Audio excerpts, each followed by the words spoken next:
the value I'm speaking on is what Ben expressed as to be a light sharing Christ wherever you are. That's why we sang the video. To be a light sharing Christ wherever you are. And evangelism can be a bit of a scary word, a scary thing. But if you think of it as being just letting Jesus shine. So, we got the first side. Letting your light shine. That's what I'm speaking about this morning. But just to acknowledge that evangelism can be difficult, can be scary. We live in a world where it's very easy to think, and we were just hearing about God, we believe in God and we trust in God and his faithfulness, but we have an enemy, the devil. And we live in a world where, the devil can put all sorts of thoughts in our minds and obstacles in our way. And one of the obstacles he puts in our way and the thoughts in our mind is that people don't want to know about Jesus. That it's hard out there. And when you get people like me coming along encouraging you to let your light shine, you think, you don't know where I work or what the culture is like in my place. Or you don't know about my neighbors, do you? Or even it might be in your home and the family. That it's tough, it's difficult, and we live in a world that seems to be more and more secular, humanistic, people not knowing about God. Kids aren't taught about God in school, never mind not believing in God, but even knowing about God. So it's not as easy as just singing the song sometimes. At the beginning of John's Gospel, let's see if this thing works. Oh, it works. We're told that the true light, John chapter 1, the true light that was coming into the world was Jesus. That's who Jesus is. He was the true light. And Jesus said of himself, I am the light of the world. Yeah? I am the light of the world. But we need to remember that Jesus also said this. I'm going to ask Ruth to read some scriptures out this morning. So in Matthew chapter 5, Jesus said this. Light of the world. A city set on a hill cannot be hidden, nor do people light a lamp and put it under a basket, but on a stand, and it gives light to all in the house. In the same way, let your light shine before others, so that they may see your good works and give glory to your Father who is in heaven. So Jesus said, I am the light of the world, but he also says, you are the light of the world. What's that about? Who's the light then? Is he contradicting himself? Not at all. Jesus is the light of the world, but as Christians, when we become a Christian, Jesus, the light of the world, comes to live in us. He comes to live in us. So we have the light of Christ in us. We just have to let that light shine out of us. You are the light of the world, Jesus says. Let your light shine. Jesus is the light. I'm going to let him shine. That's what evangelism is. That's what it means to share Jesus with people. I mean, think about it. When you, don't know what time you get up in the morning, but I tend to get up pretty early. It's still pretty dark in the morning, okay? So one of the first things I do, actually, I creep out of the bedroom without doing this, but when I'm out of the bedroom and I go into the bathroom or downstairs, the first thing I do is switch the light on. The first thing I do, because if I don't switch the light on, I can't see, I can't do anything. And what happens when I switch the light on? Or when you switch the light on in a dark room, what happens? You can see. What happens to the darkness? It's gone. It's gone. When I switch the light on, the darkness goes. Darkness, if you think about it, it's the absence of light. Okay? Darkness can only exist when there is no light. If there's light, there's no darkness. The darkness goes, it's dispelled.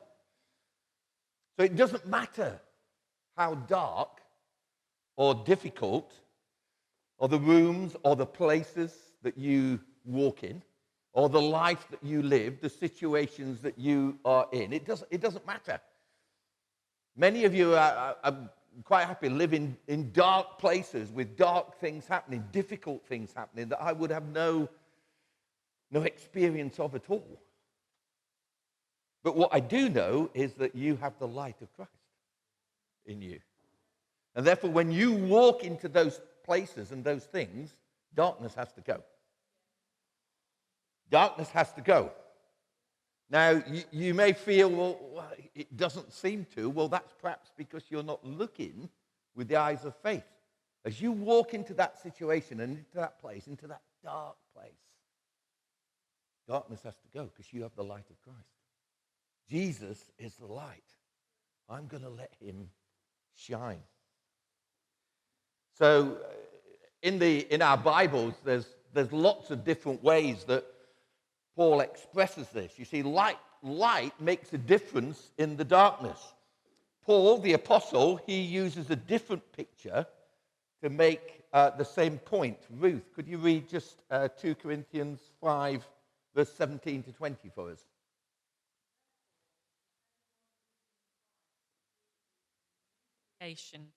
The old has passed away. Behold, the new has come. All this is from God, who through Christ reconciled us to himself, gave us the ministry of reconciliation. That is, in Christ, God was reconciling the world to himself, not counting their trespasses against them, entrusting to us the message of reconciliation. Therefore, we are ambassadors for Christ, God making his appeal through us. We implore you on behalf of Christ, be reconciled to God. So you are an ambassador for Christ. You're the light of the world, which makes a difference in the darkness, but you're also, says Paul, an ambassador for Christ. Light makes a difference. Ambassadors make a difference. Ambassadors are sent to other nations with the authority of the king, the monarch, with a message that will make a difference to the situations that they're going into. So we are sent with the message of the love of God and his offer of reconciliation that makes a difference to the world. It makes a difference to people who are living in darkness. You're an ambassador for Christ.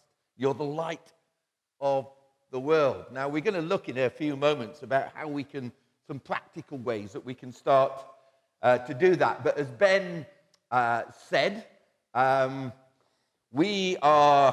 and I, we're here today. We're part of, as you are, Christ Central Churches UK. And we are looking, as Christ Central Churches UK, to raise the profile of evangelism, or sharing Jesus, if you want to put it like that, within our churches. We want to raise that profile, and we are committing ourselves. We've been talking to your elders over a few months, really, to work with you, Christ Church Blackpool, with us as Christ Central Churches, and to launch, if you like, today, and we're sort of telling you about it today, something that's called the Emmaus Project.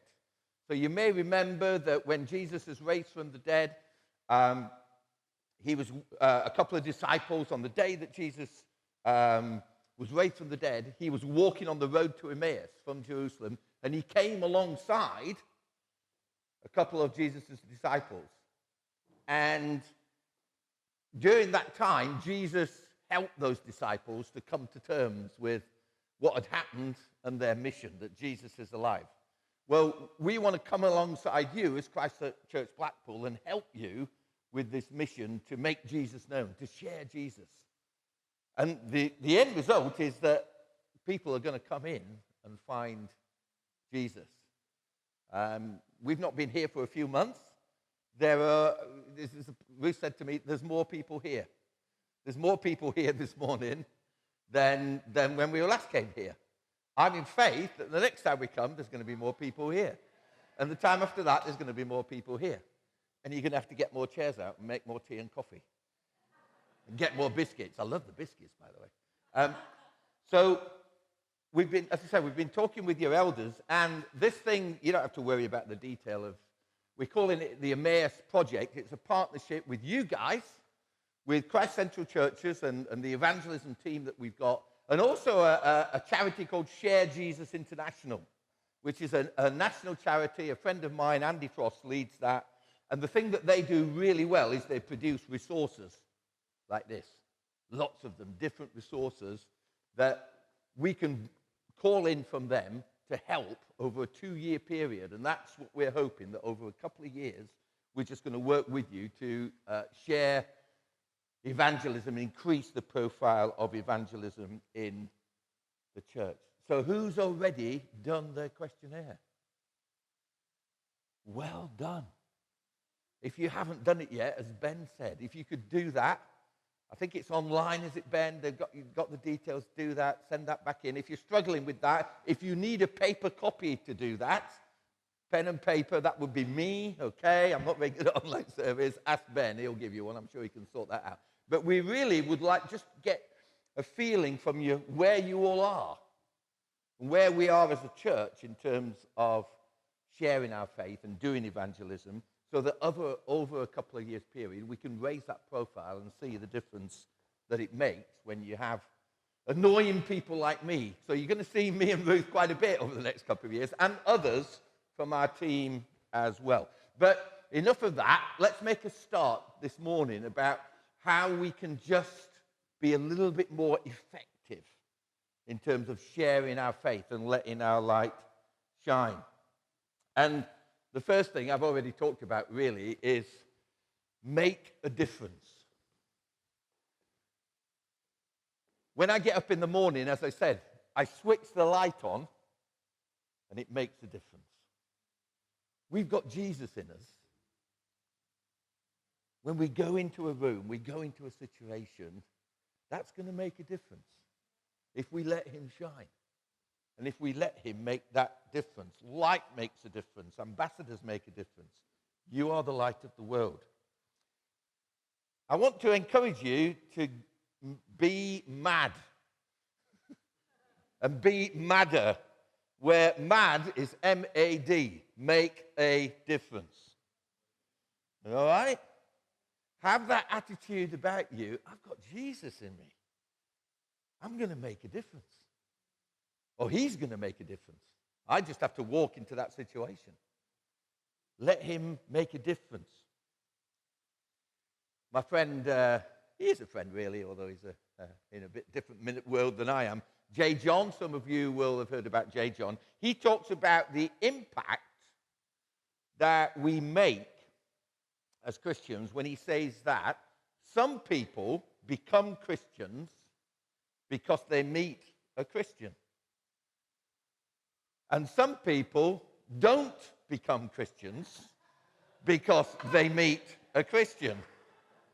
And then he laughs in that way of his, of sort of saying, sort of telling people off a little bit in a way that he can get away with. He's making the point. We're going to make a difference. And if people know we're Christians, especially, will we make a difference? Now, we've got to pray and let Jesus shine so we make a positive difference. But it's perfectly possible for us to make a negative difference. Christians who are grumpy, who are complaining, who are miserable, who are not full of the Spirit, yeah, you'll make a difference, all right, but it could help to reinforce people's objections to church, to Christianity, to God. We're going to make a difference one way or the other. Let's make a positive difference.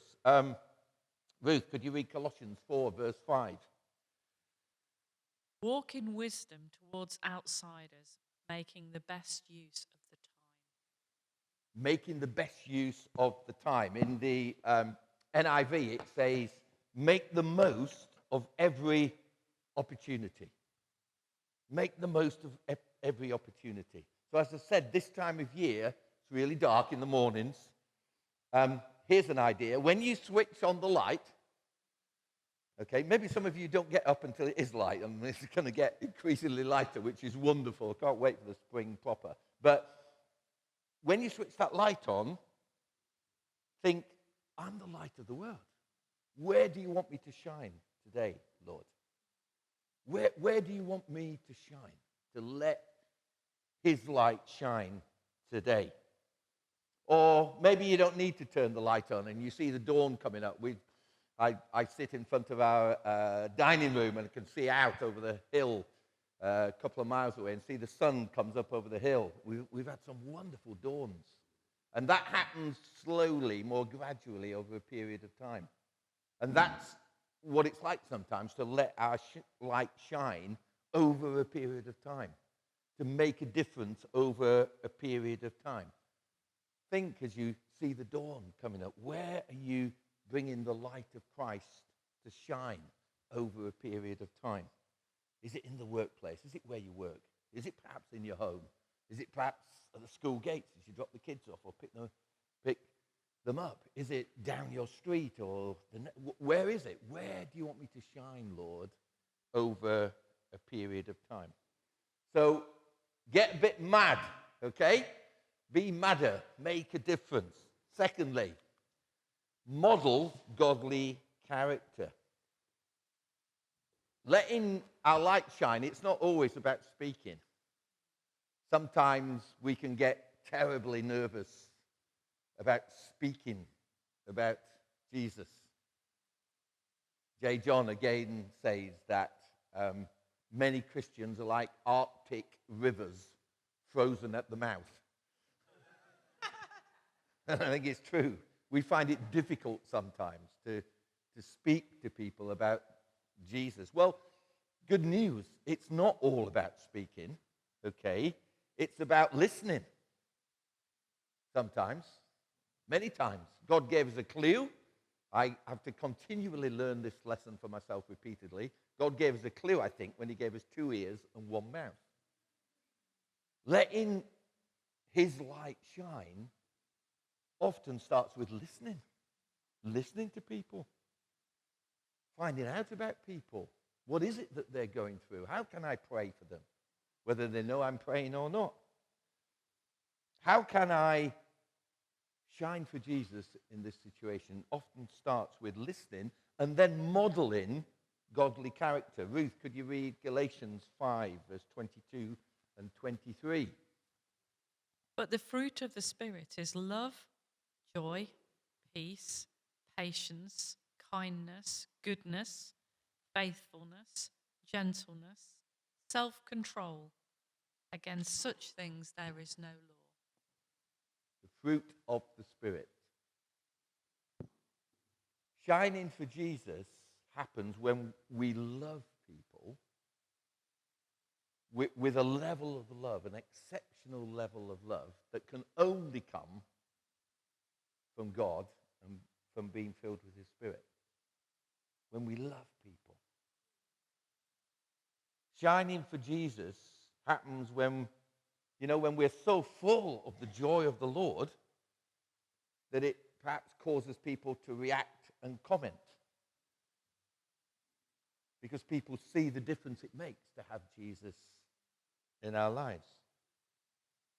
Shining for Jesus sometimes can be a case of just bearing with people through thick and thin, through being a faithful friend. Faithfulness, goodness, gentleness. Even when friends are not, we shine for Jesus when we bear with people, when we remain a faithful friend.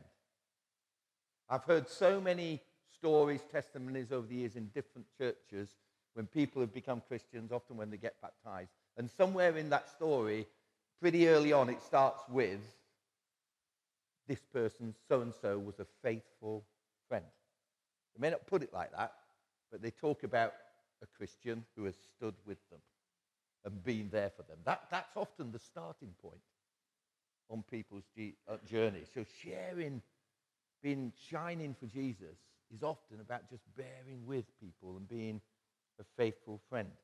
Shining for Jesus happens when we are gentle, all those fruits of the Spirit, when we are kind, when we are good to others, Because there's not a lot of goodness and kindness out there. I don't know if you've noticed in the world. So when we do that, we make a difference. We shine for Jesus. Just by being kind, just by being good. Shining for Jesus happens when we show self-control, another fruit of the Spirit. In all those situations that stress everybody else out, and all those occasions when we would be stressed out if we didn't have Jesus in us, or when we feel like we're getting stressed out, but when we show self-control, the fruit of the Spirit, we're shining for Jesus. Everybody else is ranting and raving about this, but you're not. People see that. They see that self-control. So shining for Jesus happens when we show the fruit of the Spirit in our lives, when that manifests in our lives, which means we need to be filled with the Spirit. When you switch that light on in the morning or plan out your day, where can I shine today, Lord, and fill me with the Spirit? Because I'm not going to shine very brightly unless I'm filled with you, Lord. I'll read this one, Philippians 1:27. Whatever happens, Paul says, conduct yourselves in a manner worthy of the gospel. I found this verse, not found it, I must have read it hundreds of times, but sometimes a verse springs out, you thought, I don't know if I've dwelt on that before. This was one of those verses. Conduct yourselves in a manner worthy of the gospel.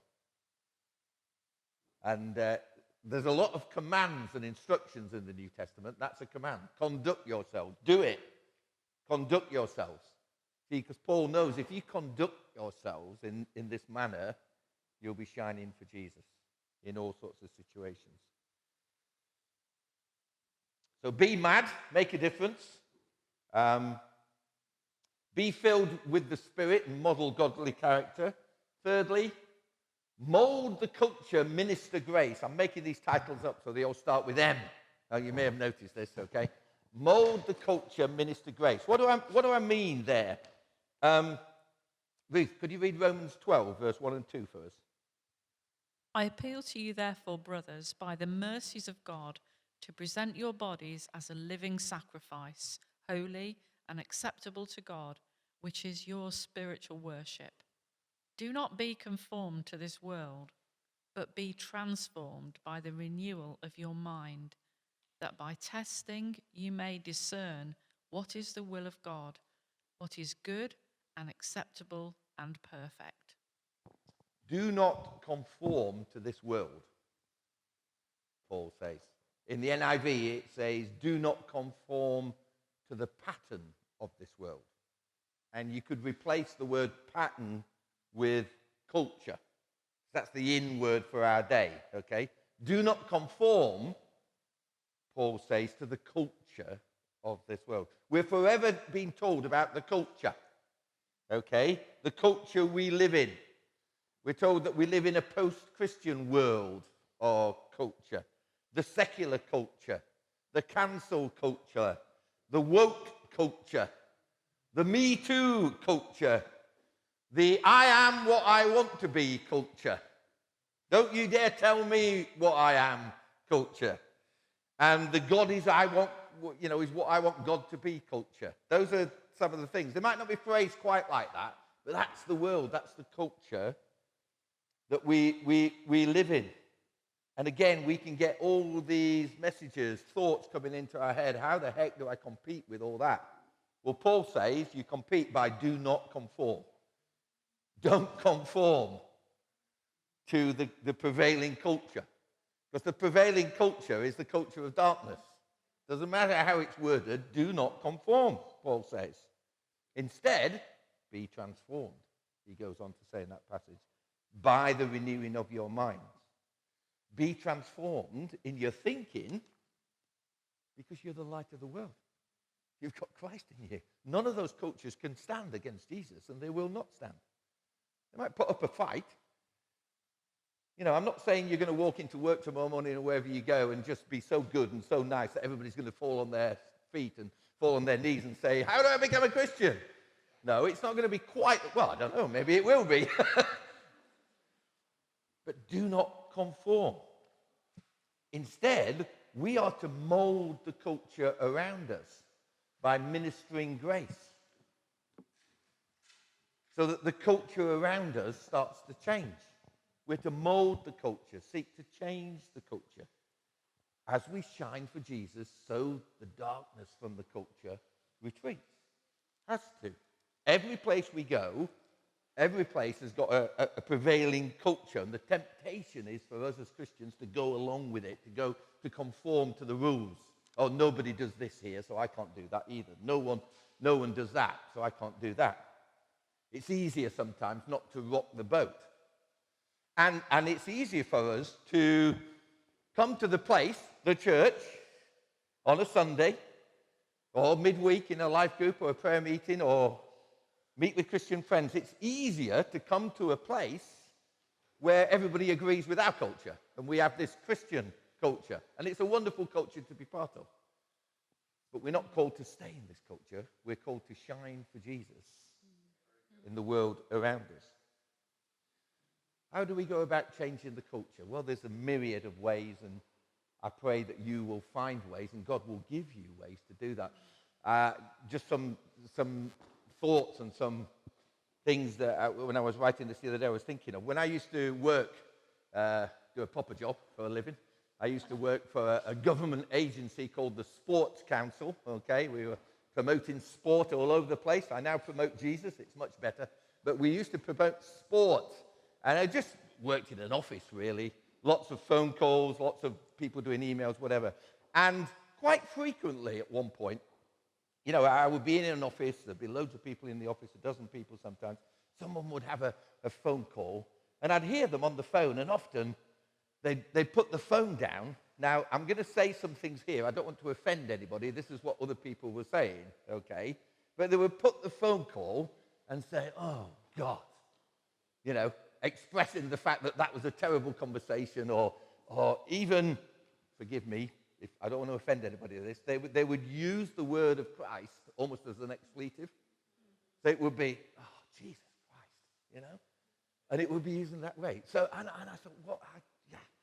So my reaction to that, what I did, would work for me. It may not work for you. But whenever that happened, I would say, yes, hello.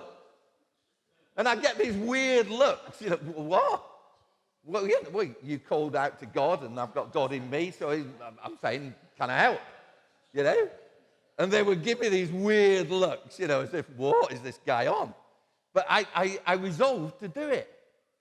In the end, it got to the point that when they did it, oh, God, oh, sorry, Steve. Now, it's small stuff, but it changed the culture a little bit, just a little bit. And it suited my personality to do that. It may not suit you, but it changed the culture just a little bit, just a little bit. But it changed it in the way as well. It let people know that, hey, I'm a Christian. And when some of the guys in the office found their lives got really dark, guess what? They started to seek me out and talk to me in private sometimes, not in the office. Oh, I'm having a tough time, what about this, whatever. It was just a way, a small way of breaking into the culture. I remember I was at a conference a year or so back, and hearing someone else speak about, someone else was in an office, and the culture was that they had a fridge in the office where people would put their lunch boxes in ready for lunch, or their milk for the coffee and whatever. And the culture in this office was that everybody brought their own stuff in for their own use, and no one else was allowed to touch it. To the extent that they would, you know, if they brought a cake in, for instance, they would put a little post-it on it saying, this is my cake, don't touch. Or the more common one was the milk. This is my milk, don't you dare touch it. So you'd end up with sort of 7 or 8 different bottles of milk in the fridge, on with, you know, Steve's milk, Bill's milk, you know, Mary's milk, whatever, don't touch, whatever, and all these notes. And there was this one lady who was a Christian in the office, the only one, and she was just thought, this is stupid. So what she started to do was to get a bottle of milk, put it in the fridge with a little post-it on it saying, this is milk for us all to use, please use it as you want to. And it's like, apparently people started, whatever.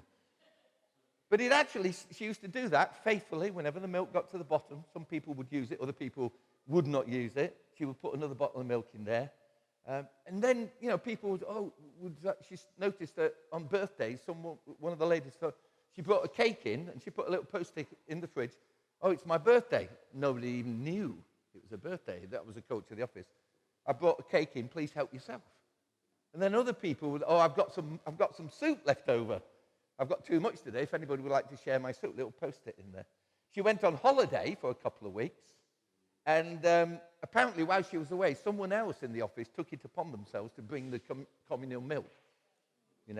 It's a little thing, but it started to change the culture of the office. Just a couple of weeks ago, I was at a conference, J. John's conference, and he was talking about a lady that he'd interviewed who worked in a hairdresser's. And he was making this point about ministering grace into that situation. And he asked her how she did it, and she said she worked in a hairdresser's. She said, as she washed people's hair, as she massaged their scalp and washed their hair, she would pray over them. Every time that she was washing someone's hair, massaging their head, she was praying for them. Now, we can pray for people, but we don't often get the situation to be able to lay hands on unbelievers and pray for them. So they just think they're having their hair washed, and she's sort of going, pray, fill them with the Spirit, Lord, fill them, let them fill it. And they didn't know, Again, just a little way that she wasn't accepting the norm. These people weren't accepting the norm in the culture of the place, in this instance, where they worked. But it may well be your family home or whatever. These examples, they may not relate to you, but I pray that God will just give you little ways to break into the culture, that you don't conform. Ruth, Colossians 4, verse 6 says, Let your speech always be gracious, seasoned with salt, so that you may know how you ought to answer each person. So always, let your grace always seasoned with salt. Let your speech be seasoned with salt, which takes us to the last one. Now, having said that it's not always about speaking with our mouths, we can make a difference. We can model a godly character. We can mold the culture around us, and we can minister grace. But ultimately, there comes a point where we need to realize that shining for Jesus is going to mean speaking for Jesus. Ultimately, we need to speak for Jesus. We must not be ashamed of the gospel. Romans 10, verse 14 to 15. Oh, okay. You could jump to that one. Yeah. Romans 10. Okay. Where's that? I haven't got this ready. How then will they call on him in whom they have not believed? And how are they to believe in him of whom they have never heard? And how are they to hear without someone preaching? And how are they to preach unless they are sent? As it is written, how beautiful are the feet of those who preach the good news. How are they going to hear? The gospel, the euangelion, that's the Greek word that means gospel in the New Testament. They need to hear it. The gospel is the power of God for the salvation of everybody who believes. It's the gospel message. So, yeah, we can model godly character. We can show love and kindness and goodness and all these things. But people are going to need to hear about Jesus. And they're going to need to hear either from you or from someone else. Some people are still open to an invitation to come here on a Sunday morning. You may not think they are, but they are. Research shows that, most recent research I've read, that if two out of every 5 unbelievers who are invited to a Christian event, to church or to something, by a believer who is a friend, 2 out of every 5 will probably say yes. More people are ready to come than you think. Again, the devil will put a lie in our head, a thought in our head. They're not going to be interested. Well, the research shows that at least 2 out of every 5 invited by a friend will say yes. So it is dark out there, but perhaps it's not as dark as we think sometimes. So, are you modeling godly character? Are you molding the culture around you rather than just conforming, letting the culture squeeze you in? Don't do that. Don't conform. Are you ministering grace? Letting your conversation, even if your conversation is not directly about Jesus, letting your conversation be always full of salt so that it seasons that conversation. It drops things in. Lets people see you have Jesus shining in you. Are you making a difference? Let's make a difference. Wherever you're at, my hope and my prayer and my belief, confident belief, is that over the next couple of years and beyond that, as part of this partnership that we're working on together, you will grow in all these things. That's what I'm praying for.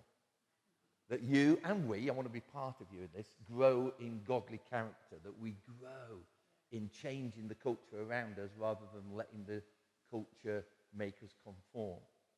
That we grow in ways that we can minister grace. What's the equivalent of praying for someone as you massage their hair and their head? What does that look like in your world? How can you minister grace? And how can you be an effective messenger of the gospel? It's going to be great. It's going to be a great adventure. Who's up for it? Good, good. I want to start by praying now, just to finish with. The other thing you may see on your seats is one of these. It's a little prayer card. You may have seen these before. On the back, it's got space for 5 names. I want to encourage you now to think, to pray, but over the next week or so, think and pray about who you're going to commit to pray for. Okay? So the first step in this partnership, even if you forget about everything else, is to say, yeah, I'll pray for these people. I might not find the courage to speak to them or do anything else, but at least I'll pray. 5 people who are not yet believers that you'll commit to pray for.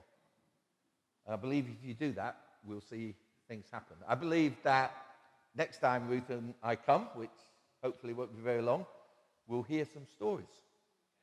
I believe the time after that, some of the people that you write on here, either now or in this next week, they're going to be sat here. They're going to be sat on these empty chairs.